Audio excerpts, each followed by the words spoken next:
प्रारंभ से ही प्रारब्ध का इतिहास मुझको ज्ञात था। महाभारत के उस युद्ध में मैं हर जगह व्याप्त था।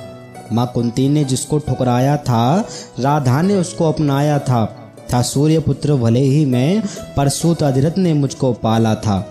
क्रोध अपमान और श्राप का बचपन से मेरा नाता था। चुलबुल चंचल और चालाक मेरा भी एक भ्राता था।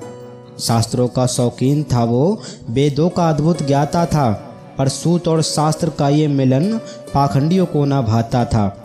पिघलाकर स्वर्ण डाला गले में, तड़पाकर उसको मारा था। परिवर्तन की चाह में मैं भी भटक रहा था। दुर्योधन का मित्र भले था मैं, पर मैं पांडवों का भी ज्येष्ठ था। स्वयं देवराज इंद्र जिससे मांगे कवच कुंडल की भीख, मैं वो दानवीर सर्वश्रेष्ठ था। जीवन और मरण के बीच जब भयानक द्वंद्व छिड़ा हुआ था, तब अर्जुन के रथ का पहिया कीचड़ में फंसा हुआ था। चाहता तो तब मैं अर्जुन के प्राण हर सकता था, कौरवों के विजय और उन्माद की वजह बन सकता था। लेकिन गुरु परशुराम के शिक्षा का ना मैंने अपमान किया। पर्याप्त समय दिया अर्जुन को और उसका इंतजार किया। अरे उधर कौन थे अर्जुन, तो इधर मैं राधे कर्ण था। अछूत समझते थे सब मुझे, पर मैं भी उसी वंश का अंश था। जब नीति और अनीति के बीच घमासान युद्ध छिड़ा हुआ था, तब पांडवों की राह में मैं चट्टान बनकर अड़ा हुआ था।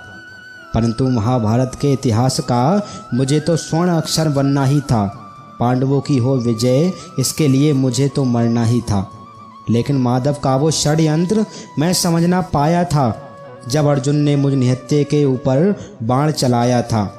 अब किससे करूं मैं सवाल और क्या जवाब मैं मांगता, जब हमारे रिश्तों की सच्चाई को अर्जुन स्वयं नहीं था जानता। प्रश्न अर्जुन से नहीं, प्रश्न तो मुझे अपने पिता सूर्य देव से था कि कैसे एक श्री कृष्ण के आदेश पर आपने कुछ पहर अधिक इस धरा पर बिताया था। अर्जुन के मस्तक पर क्यों कर्ण के मृत्यु का कलंक लगाया था। धर्म और अधर्म के बीच जीत हमेशा धर्म की ही होती है। अपने वीर पुत्रों की विदाई पर स्वयं धरती माँ भी रोती है। अधर्म की परिपाटी से निकलकर धर्म के मस्तक पर टीका लगाने आया था। कुंती का पुत्र माँ राधा का लाल में दानवीर कर्ण इस धरती पर मृत्युंजय कर्ण बनने आया था। इस धरती पर मृत्युंजय कर्ण बनने आया था।